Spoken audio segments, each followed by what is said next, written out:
Allí tuvieron que llegar centenares de miles de familias campesinas huyendo desde la violencia desde hace 4 o 5 décadas.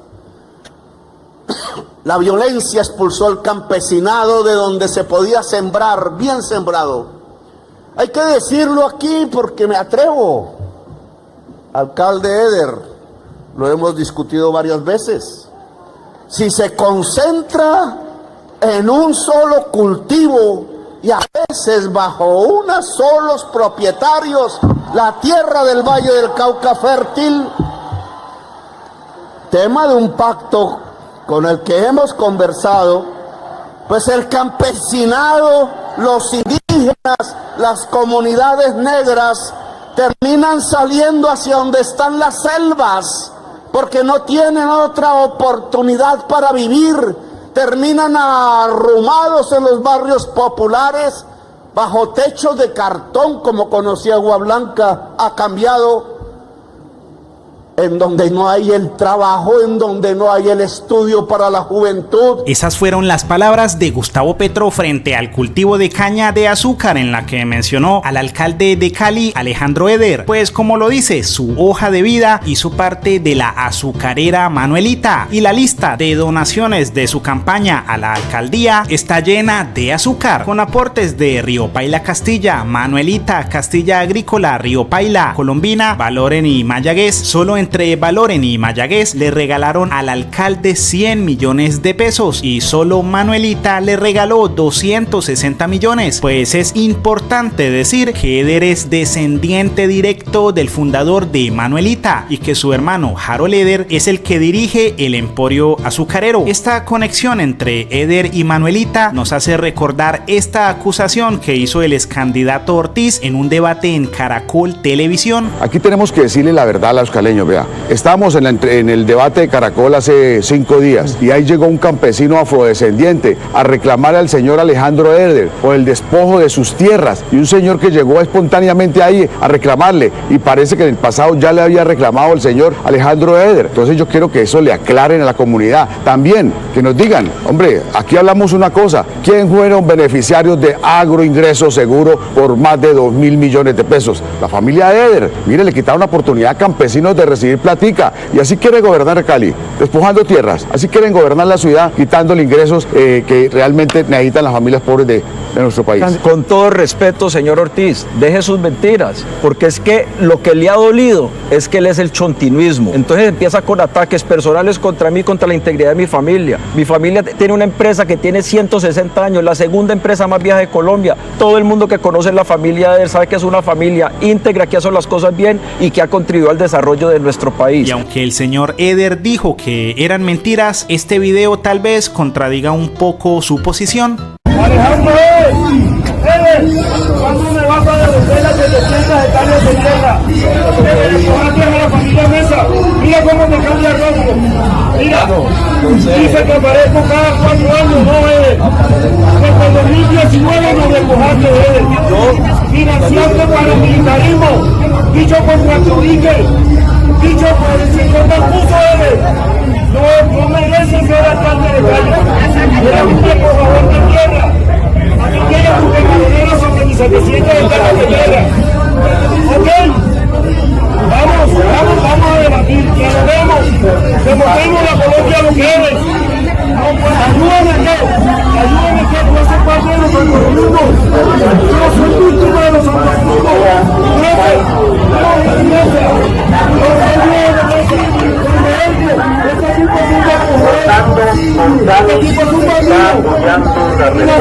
Paramilitarismo. Aquí está la mesa, aquí está la prueba, aquí está la prueba. No te han entrevistado, ojalá lo entrevisten. Eso voy a esperar, ¿oíste? Te lo agradezco. Para demostrarle a los canales que llevan a la También recordemos que HH dijo que la llegada de las AUC al valle se da por el pedido de los empresarios de la región que debido al intenso accionar de la guerrilla recurrieron a los Castaño para que envíen un grupo de autodefensas, quienes con otros socios y una activa colaboración de algunos miembros de la fuerza pública consolidaron el bloque Calima en el valle y el norte del Cauca. Tengamos en cuenta esa información para relacionarla con un informe del bloque Calima en donde se preguntó cómo afectaba la movilización social los intereses de narcotraficantes y de las élites regionales, pues según la historia, en el valle del río Cauca se consolidó un conglomerado de haciendas y posteriormente industrias dedicadas al cultivo y procesamiento de la caña de azúcar, mientras que sobre la cordillera los campesinos sobrevivían a través del cultivo del café y otros cultivos transitorios. El problema fue que el café dejó de ser un producto importante en el sector agropecuario del departamento y este tipo de cultivo era el que promovía formas de aparcería y otras relaciones con la tierra, pero por varias dificultades se generó una disminución en la producción que condujo al sector a una situación de crisis. Se estima que entre 1993 y 1998 la producción de café en el Valle del Cauca se redujo cerca de un 20% y que a finales de los 90 cerca de 8.000 productores se encontraban afectados por esta problemática, principalmente en el centro del Valle del Cauca. Esta crisis llevó a que muchos campesinos vendieran sus tierras o fueran expulsados por parte de narcotraficantes y hacendados interesados en ampliar su zona de influencia, por lo que la crisis causó movilización, la movilización organización y la organización participantes políticos que ganaron elecciones y empezaron a ayudar al campesino. Esto ocasionó, según palabras de un líder comunal, que estas organizaciones campesinas quisieran también integrar el consejo y que como la administración vio que iba a tener mucho control político, la única solución que vieron para acabar con eso que los atormentaba era traer a los paramilitares, porque ellos directamente llegaron fue a acabar con los líderes de la comunidad y más que todo los cabezas de los yarumos. Ese era uno de los objetivos, eliminar a los yarumos para que la zona volviera a ser a gusto de la administración. La violencia se disparó en municipios del Valle del Cauca como Bugalagrande. Según el RUP, durante el periodo de presencia del bloque Calima en el municipio de Bugalagrande entre 1999 y 2004, 4.099 personas correspondientes al 18% del total de la población se encontraban en condición de desplazamiento. Cabe aclarar que la llegada del bloque Calima al Valle del Cauca entre 1998 y 1999 fue auspiciado por el narcotraficante Diego León Montoya Sánchez. Don Diego, primero y principal financiador del bloque Calima durante sus años de operación, y de acuerdo a este artículo del Tiempo, algunos dueños de ingenios azucareros han logrado que les precluyan la investigación, pero otros los ha perseguido el proceso durante más de 16 años, como es el caso de Luis Fernando Castro Botero, quien aparece mencionado por Ever Velosa, alias HH, como uno de los empresarios que asistió a reuniones para financiar el llamado bloque Calima. Y cabe resaltar que una sola de las 100 haciendas de Montoya, de 700 hectáreas en las mejores tierras de Zarzal, tiene en sus alrededores docenas de hectáreas sembradas con caña de azúcar y maíz en plena producción. Estos fenómenos más incentivos del gobierno desarrollaron un proceso socioeconómico que implicó la transformación sistemática de la propiedad y uso de la tierra, la cual pasó de los campesinos afrocolombianos, quienes la ocupaban para una diversidad de cultivos, a manos de consorcios agroindustriales dedicados al monocultivo de la caña de azúcar y la economía extractiva, pues según testimonios, la antigua caja agraria le prestaba plata a los afrocolombianos y después iba y remataba las tierras, les quitaban sus títulos, los títulos ya después que poseían allá los grandes terratenientes. Pero contar esta parte de la historia está mal en Colombia, y el periódico de otro acaparador de tierras como es Sarmiento Angulo tituló que el valle se debe a la industria azucarera. Y también Paloma Valencia comentó: hágame el favor, el presidente Petro diciendo que la industria de la caña ha sido factor de desplazamiento en el suroccidente, ha sido el único factor de de riqueza y prosperidad, el desplazamiento se ha dado por la violencia guerrillera, la falta de empresas, por lo que la cuenta de Rosalba Patiño comentó: cínica, miserable, nos cree bobos. En el Valle del Cauca, esas familias dueñas de ingenios despojaron de las mejores tierras a campesinos y se apropiaron de los terrenos ejidos. No puedes borrar la historia que se ha escrito con sangre de nuestras comunidades. Están hablando en Alabama, Cuba, que la paz, ¿qué paz va a haber? Porque una paz sin trabajo y todo eso, por ejemplo, la representación que está haciendo en Cuba, por ejemplo, Humberto de la Calle y Fernando Lede, que es el dueño de Manuelita, hablando de paz y sabiendo que acá, en el mismo ingenio que él es el dueño, aparece que están haciendo, despidiendo trabajadores. Si usted reclama, que usted no puede reclamar, que porque si usted está afiliado a un sindicato, está perseguido, usted no puede lo están persiguiendo, laboralmente lo están persiguiendo.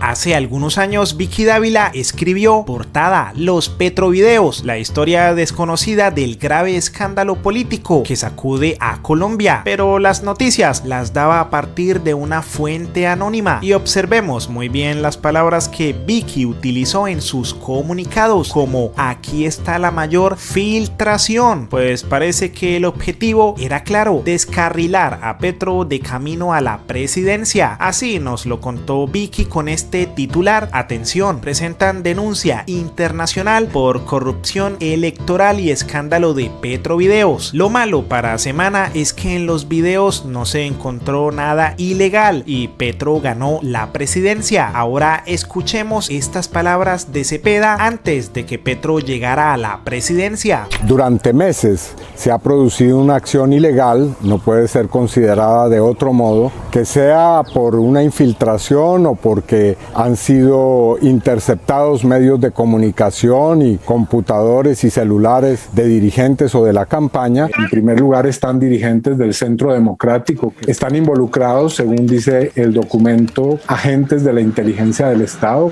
concretamente de la inteligencia militar y probablemente de la inteligencia de la Policía Nacional. En tercer lugar, hay compañías que trabajan en el perfilamiento en redes sociales que también estarían participando de esta campaña, periodistas y medios de comunicación afines al Centro Democrático y al uribismo. La inteligencia del Estado, o al menos sectores muy poderosos dentro de ella, que están al servicio de Álvaro Uribe y sus intereses, por ello han desplegado una labor de seguimiento dirigida a encontrar información que pueda ser usada para promover investigaciones penales, fiscales o campañas de desprestigio. En ese momento dije que se estaba planificando una acción para seguir e infiltrar nuestra campaña electoral. Esa denuncia no tuvo efecto, la Fiscalía no desarrolló ninguna investigación. Pues como la misma revista Semana lo tituló, la Fiscalía abrió investigación por Petrovideos y sería el propio fiscal Francisco Barbosa quien ordenó que un equipo de investigadores y fiscales asumieran los actos urgentes para establecer si se cometió algún delito. Todo parecía indicar que esa urgencia era para parar a Petro, pues se les estaba quedando con la presidencia. Y es que según palabras de Daniel Quintero, Pegasus fue comprado en 2021 en una alianza entre empresarios y funcionarios corruptos del gobierno Duque y el alto mando militar, con el objetivo principal de evitar que Petro llegara a la presidencia y favorecer la campaña de Fico Gutiérrez, que era el candidato del gobierno Duque. Y ojo, que otro dato también sospechoso es el que encontramos en esta publicación de la Flip, en el que según la entidad, el gobierno Duque segmentó al periodismo en amigos y enemigos, y en donde se perfiló y vigiló a quienes lo criticaban. Por ejemplo, la policía y el Ministerio de Defensa realizaron 21.000 horas de ciberpatrullaje, hicieron seguimiento a 1.7 millones de direcciones IP. El Ejército Nacional perfiló por lo menos a 30 periodistas y se categorizaron a 468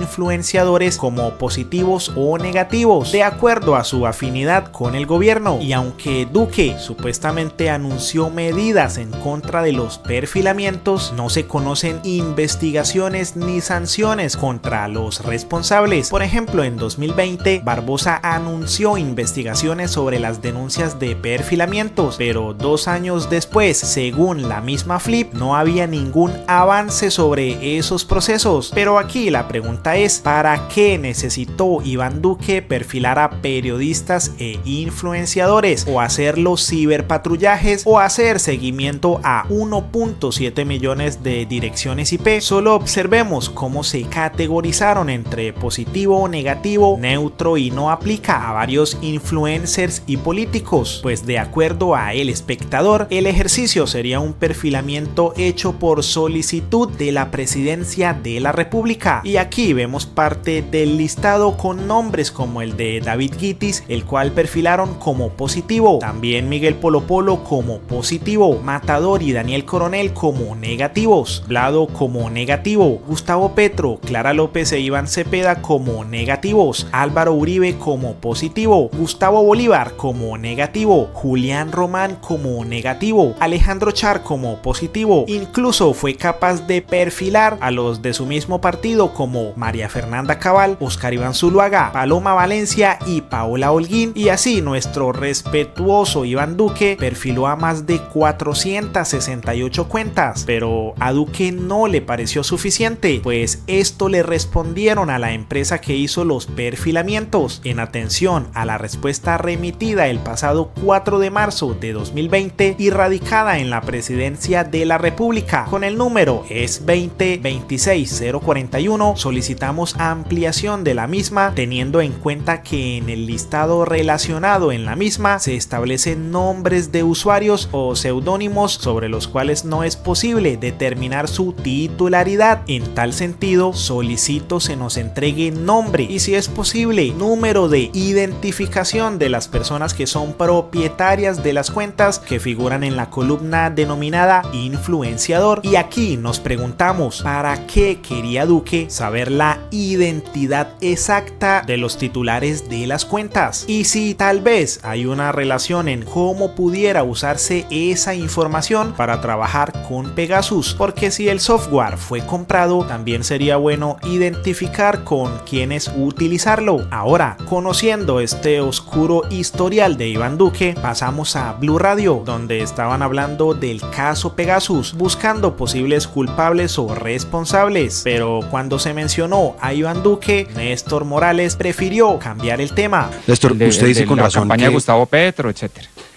el entonces general de la policía, el general Vargas, no se ha pronunciado sobre esto. Se pronunciaron quienes eran ministros de la defensa del entonces gobierno Duque. También se pronunció el secretario general de la presidencia, Víctor Muñoz, negando cualquier posibilidad de que estuviera aquí el software. Pero la realidad es que el software está en Colombia o llegó a Colombia durante ese gobierno. Y no lo digo yo, no lo dice Petro, lo está diciendo el que lo vendió. Y dice, aquí entramos y además lo compraron con una tula de plata, lo cual sugiere que fue una transacción, pues sí, legal en Israel, gracias a que fue legal en Israel y lo reportaron, lo estamos conociendo, pero absolutamente ilegal en Colombia, o si no, no hubieran comprado eso con una tula, sino con una transferencia internacional. A mí también me hace mucha falta, Néstor, un pronunciamiento del expresidente Iván Duque. Porque independientemente Duque ha puesto a sus alfiles y manda a claro, Víctor pero es que es muy Muñoz importante que él se pronuncie, porque él es el jefe máximo de no solo de sus funcionarios del gobierno, sino también de las fuerzas, de la Policía Nacional y de quien haya comprado ese software. Entonces, ese silencio del general Vargas pues es extraño, pero me parece aún más extraño el silencio del expresidente Iván Duque, en una situación tan delicada para el país. Es que estamos hablando primero de una compra de un software con tulas, o sea, lo más traqueto, lo más ilegal que uno se puede imaginar. Segundo, ¿Para hacer qué? Pues para hacer cosas ilegales, que es interferir telefónicamente a un ciudadano, porque si lo quisieran hacer de manera legal, pues lo harían con una orden judicial y con el software que ya tienen. Entonces, pues es de la mayor gravedad. No sé, y no hay pruebas, coincido con ustedes, que no hay pruebas que era para intervenir los teléfonos del hoy presidente Gustavo Petro y de la oposición. Eso todavía está por demostrarse, pero lo que sí está demostrado es que compraron software de manera muy truculenta para interferir teléfonos de manera absolutamente ilegal, poniendo en riesgo la democracia. ¿Y quién eran entonces? El presidente no ha dicho absolutamente nada. Luis Ernesto, para terminarle de esto, para terminarle decía... Sí. La tesis del presidente de que esto fue para espiar reuniones privadas de la oposición. Por eso la activista Marce Portilla comentó: Nestícor desviando el tema cuando le tocan al cuñado. ¿Y quién eran entonces? El presidente no ha dicho absolutamente nada. Luis Ernesto, para terminarle decía... Sí. La tesis del presidente de que esto fue para espiar reuniones privadas de la oposición. Noticias Caracol publicó: atención, Luis Alberto Monsalve Géneco, exgobernador del Cesar, fue acusado formalmente por la Fiscalía como presunto responsable de direccionar 23 contratos por 9.000 millones de pesos que tenían como propósito la compra de mercados para personas vulnerables del departamento durante la pandemia del COVID-19. Mientras tanto, María Andrea Nieto se hace la de la vista gorda con su control y prefiere hablar de otros temas. Incluso cuando vimos que le hizo un control a Álvaro Uribe, nos sorprendió, pues generalmente el control es para criticar a las personas, pero lo absurdo es que este control en especial se hizo fue para defenderlo. Hoy le haremos el control a unos derechos violados. Sí, tal como lo hemos dicho una y otra vez en este espacio, los derechos procesales del expresidente Álvaro Uribe Vélez han sido violados una y otra vez en un proceso judicial que no le ha permitido defenderse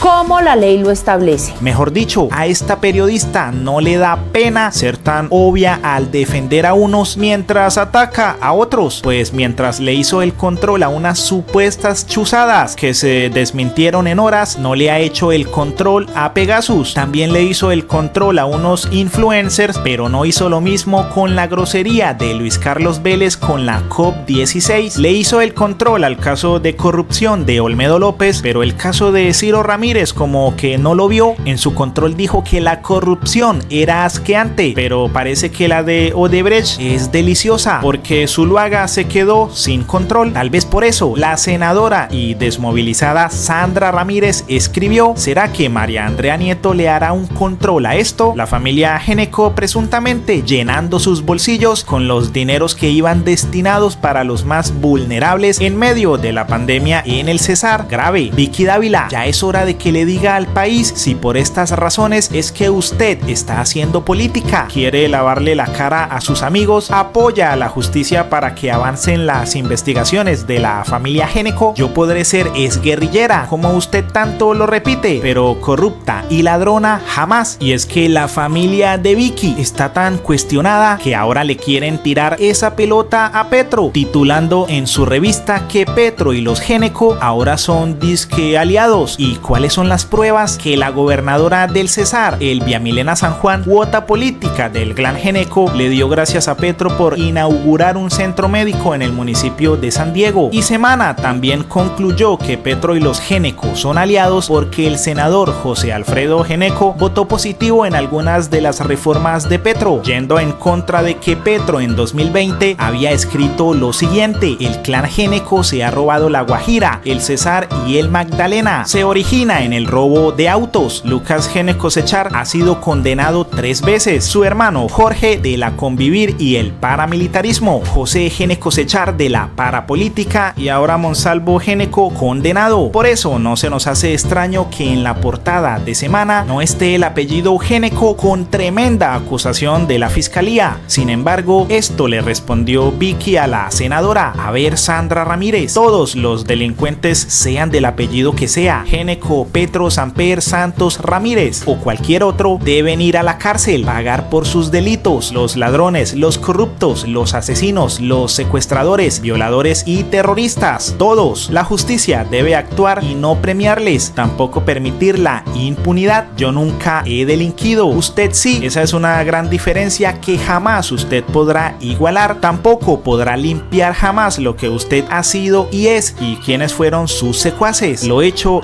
está. Pero Vicky, con la estrategia de siempre, dice mucho y no responde nada, pues se le preguntó que si quería lavarle la cara a sus amigos, no si tenían que pagar cárcel. La diferencia es que lo de la cárcel lo deciden los jueces, pero lavarle la cara a los delincuentes lo decide el periodismo. Solo miren estos ejemplos. Tal vez por ello la congresista le respondió: perfecto, señora de Géneco, ¿cuándo va a sacar en portada de semana la noticia de la familia Géneco? Quedamos atentos. Y Vicky tal vez se quedó sin argumentos porque solo respondió: es bandidita, por lo que Sandra Ramírez le respondió con esta imagen de RTBC. Luis Géneco fue acusado por irregularidades en contratos durante la pandemia. No se desprendió de su función contractual al punto que durante el trámite de los aludidos negocios jurídicos participó de manera activa, entre otros a través de la solicitud directa a los futuros oferentes para que participaran en los procesos de contratación.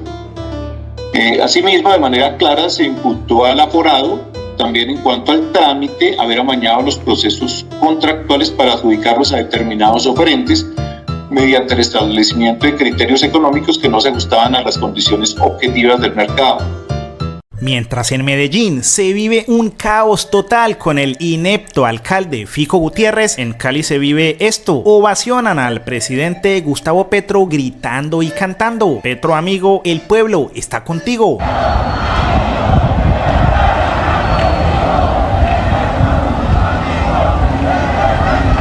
Y es que mientras tanto en Medellín, el comunicador Hernán Muriel preguntaba: ¿dónde está Fico? Grita Medellín. El metro prendió fuego, paralizado, y la gerencia sigue negando las irregularidades pese a incidentes, las calles colapsadas e inundadas, ausencia de gestión del riesgo, diversidad de accidentes a causa de una incultura vial desbordada. Aquí en el Éxito, mano, en el Éxito del poblado, se desbordó el río y esas tajadas dejaron la moto allá afuera cuando todo el mundo las estaba guardando y se perdió una N más, una FZ y una Discovery que está por ahí y otras que se la llevó el río, mano. Esa mierda está inundado todo para acá para adentro, mano. Mira el metro como me prendió huevo, hombre. Ay, mano. Corrámonos de acá, la chimba.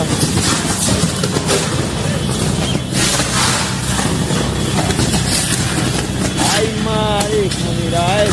Uy, parcero.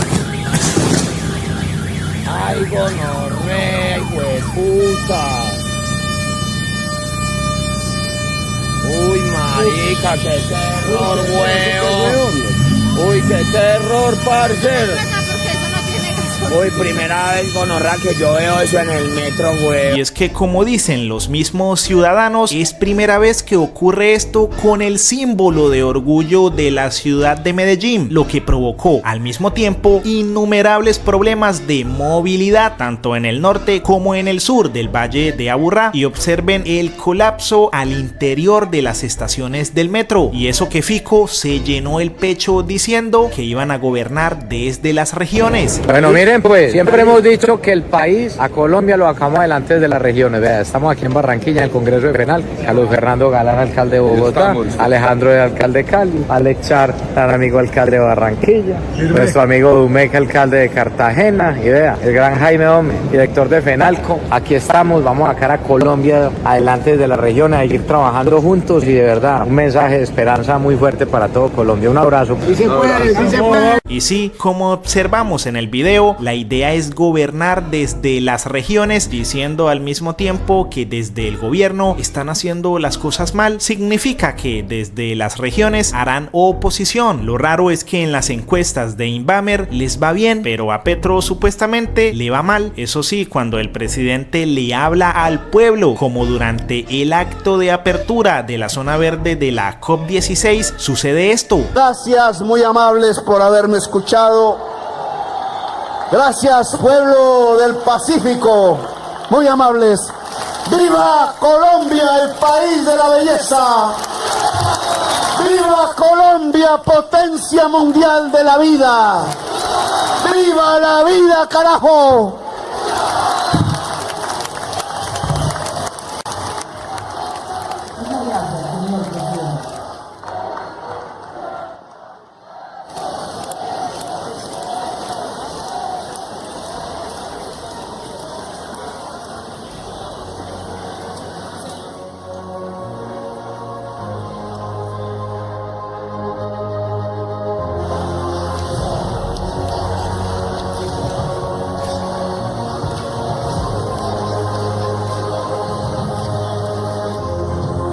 Lo triste para los que van punteando en Invamer es que cuando están frente a su propia ciudad, con solo mencionarlos se escuchan chiflidos. Le damos paso al señor alcalde de Cali, Alejandro Eder. Bienvenido, señor alcalde.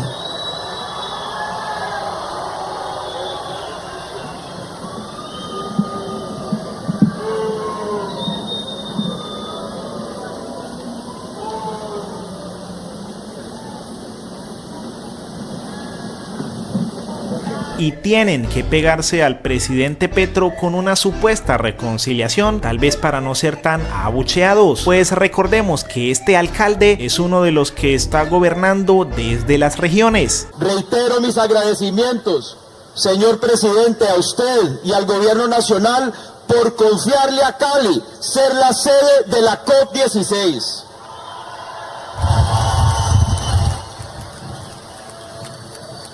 Para nosotros, esto tiene un simbolismo muy importante.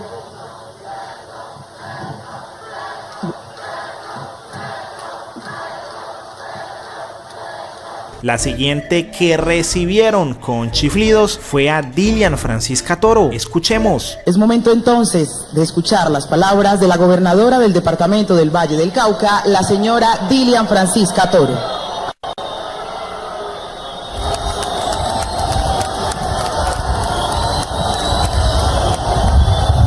Muy buenas noches para todos y para todas, un saludo muy especial. Qué bueno que esto fuera un escenario y un espacio para la paz y para respetarnos. Qué bueno que lo pudiéramos hacer así, porque si nos respetamos, hacemos la paz. De hecho, fue tan mal recibida y despedida que miren la cara de enojo que hace al cerrar su intervención. Y dando ejemplo de respeto por esta región que tanto queremos. Ahora escuchemos lo que no se escuchó en la transmisión.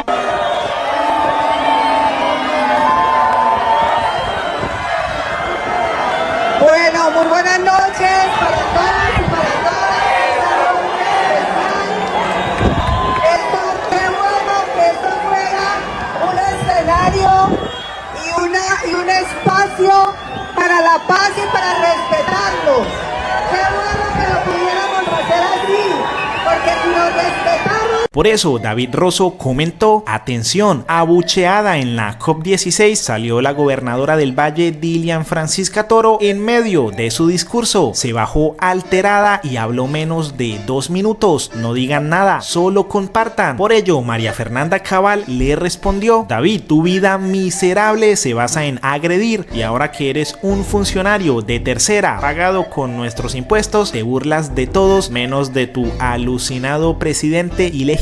Vamos, publica los abucheos a Petro en los coliseos, sé valiente o escasea la testosterona. Por eso el joven le respondió a la senadora, Mafe, tú llevas toda una vida viviendo de la teta del Estado junto a tu marido. Jamás te vimos publicando los abucheos que le hacían a Uribe en universidades públicas, ni tampoco te vemos denunciando la corrupción del Centro Democrático. A ti te escasean las neuronas, senadora. Y tal parece que con esa respuesta a Cabal no le quedó de otra que eliminar su mensaje, por lo que Rosso la remató diciendo, atención, a María Fernanda Cabal se le borró este tuit porque le recordé que ella lleva toda una vida viviendo de la teta del Estado junto a su esposo y jamás la vimos publicando abucheos que le hacían a Uribe en las universidades públicas, ni tampoco la vimos denunciando la corrupción del Centro Democrático. Además, le dolió que le dijera que le escasean las neuronas. Vamos a rescatarle el tweet. A ella suelen borrársele los tweets muy de seguido. Y el periodista Hernán Muriel agregó, su bajeza argumentativa nos demuestra cuán pobre es su cabeza. La celebración que hacen de eso sus fanáticos nos demuestra que la ignorancia es una pandemia contagiosa y que tengan que borrar sus trinos porque hasta ellos mismos se dan cuenta de las dos anteriores premisas. Solo nos demuestra que para cambiar este país hay que cambiar el honorable Senado compuesto por política de la muerte de personas como Cabal. En enero de 2023, Blue Radio publicó que Gustavo Petro había cancelado su agenda en Francia y regresaría a Colombia para liderar un consejo de ministros ante la situación de desabastecimiento en el país. Y aunque el supuesto desabastecimiento solo fue en una parte del país, generado por el deslizamiento de una montaña, titular que el desabastecimiento es en el país y no en una parte del país ayuda con el relato de que nos estamos volviendo como Venezuela, pues aunque el desabastecimiento, como dijimos, fue por el derrumbe de una montaña, personajes que creen tontos a los colombianos dijeron que había empezado el socialismo y que por tal motivo iba a la calle a hacer un paro nacional, o sea, estaba convocando un paro contra una montaña. Incluso se editó este video del desespero de una persona para enviar el supuesto mensaje del Petro socialista. No tenemos gas para trabajar, para cocinar. Más tarde, los medios hicieron titulares como estos: Ecopetrol decide suspender la venta de gas vehicular y que la escasez de gas es inminente, aunque en años anteriores en los titulares quedaba totalmente clara la situación para el lector. Observemos este de junio de 2018. Continúa suspensión de gas natural para la industria y vehículos en centro del país. Como observamos, el titular no genera mucha alarma, pues dice que es para industria, vehículos y que solo es en el centro del país, o sea que no había motivos para creer que íbamos para Venezuela. En ese tiempo, incluso la explosión de un gasoducto de la transportadora de gas internacional no fue algo relevante. En este titular de 2021 se escribió: suspenden servicio de gas natural para industrias y vehículos en Bogotá, Boyacá, Cundinamarca y Santander. Como vemos, también fueron puntuales en el titular, escribiendo que es para industria, vehículos y que solo era en Bogotá, Boyacá, Cundinamarca y Santander. Y aunque el desabastecimiento fue por un daño en un tubo que transporta el gas hasta el interior del país, no vimos a Polo Polo pidiendo marchar contra el tubo socialista, pues en mayo de 2023 la empresa TGI anunció una suspensión temporal de gas por anomalías en una de sus infraestructuras, y Polo Polo volvió a salir con el cuento de la revolución chavista venezolana, que íbamos para atrás como los cangrejos y que íbamos a terminar cocinando en fogón de leña. Mejor dicho, otra vez Polo Polo peleando contra otra montaña, esta vez contra Cerro Bravo. Y la estrategia del gas y Venezuela es también usada por Andrea Nieto, mejor dicho es un copia y pegue, pues dicen las mismas palabras: cavernas, cocinar con fogón de leña y devolvernos o ir hacia atrás. La única diferencia es que Nieto hizo una innovación en el periodismo al decir recojan gas, y claro, el tema del gas terminó siendo otro de los intentos de la oposición para infundir miedo, pues la lista de las que tenían se les ha caído una por una. Pobre oposición, se quedaron sin mentiras para 2026. Ya no pueden decir que expropiamos porque no hemos hecho una sola expropiación. No pueden decir que montamos dictadura porque aquí se respeta la independencia del Congreso, las Cortes. No pueden decir que perseguimos iglesia porque no se ha cerrado una sola iglesia ni se persigue a nadie por sus credos. Se bajó el dólar, se bajó el desempleo. No pueden decir que censuramos medios porque aquí las emisoras desde por la mañana dicen lo que quieran a la hora que quieran. Los periódicos también. No pueden decir que perseguimos o golpeamos a la oposición. No ha habido un solo herido en 20 marchas. No pueden decir que volveremos a Colombia como Venezuela. Aquí nosotros redujimos la inflación. En agosto fue de 0 y hoy es del 5.81 en el año, cuando la recibimos en 10.8. El agro crece como nunca. Al 10% está creciendo el agro. Se diversifica la economía. Se le apuesta al turismo. No pueden decir que volveremos más pobre a Colombia. Redujimos la pobreza, la mortalidad infantil, la desnutrición. Aumentamos el bono pensional para los más viejos. No pueden decir que odiamos a los policías y a los militares. Al contrario, se les mejoró la pensión, el salario, la vivienda, la educación. No pueden decir que somos comunistas. Eso da hasta risa. Aquí se ha respetado la propiedad privada, la libre empresa, la libre movilización. Cuando hablan de las libertades, pues aquí ya las tienen. No se dejen embelecar con el cuento de que Colombia debe ser libre. ¿Más libres para dónde? ¿Cuándo se le ha prohibido a una persona salir del país? Jamás. No nos pueden volver a decir castrochavistas. Eso suena ridículo. Así le decían a López Obrador y miren cómo terminó México. Así que están en la inmunda con sus mentiras la oposición. No sé qué van a inventar en 2026, ya se les acabó el discurso de odio. Todas las mentiras fueron desmontadas y se deben estar rompiendo la cabeza para ver qué inventan en 2026.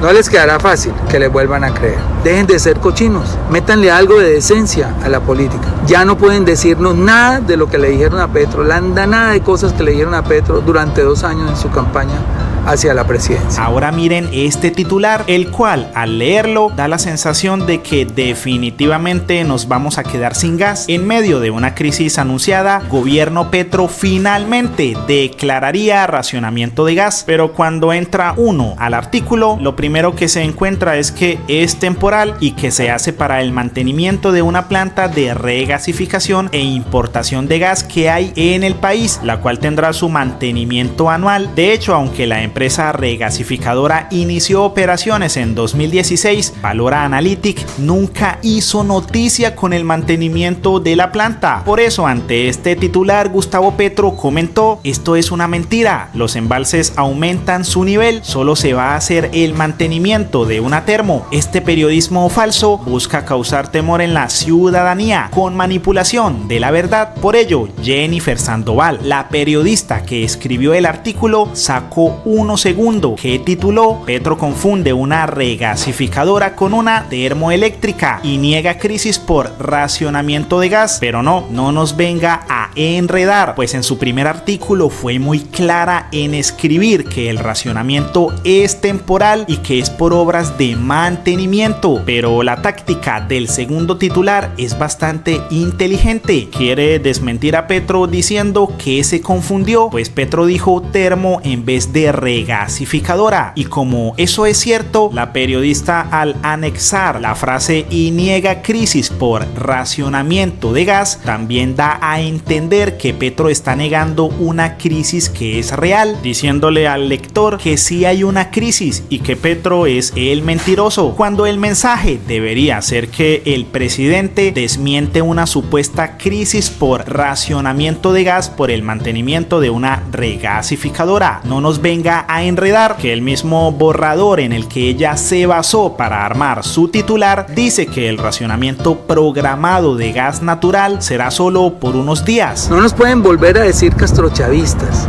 eso suena ridículo. Así le decían a López Obrador y miren cómo terminó México, un país en punta. Su popularidad en el 79%, reeligió a alguien de su mismo partido para continuar su obra de gobierno. Así que están en la inmunda con sus mentiras la oposición. No sé qué van a inventar en 2026, ya se les acabó el discurso de odio. Todas las mentiras fueron desmontadas y se deben estar rompiendo la cabeza para ver qué inventan en 2026. No les quedará fácil que les vuelvan a creer. Este país está cambiando y para siempre. Nadie querrá volver al régimen de violencia, desigualdad, pobreza, hambre, mega corrupción al que nos tenían sometidos. Si quieren ganar, sean limpios, digan la verdad, propongan algo, porque nunca proponen nada. Gánense los votos limpiamente, no solo inventando calumnias y asustando a la gente. Dejen de ser cochinos, métanle algo de decencia a la política. Así que en 2026, compañeros y compañeras, espero que compartan este video. Ya no pueden decirnos nada de lo que le dijeron a Petro, la andanada de cosas que le dijeron a Petro durante 2 años en su campaña hacia la presidencia.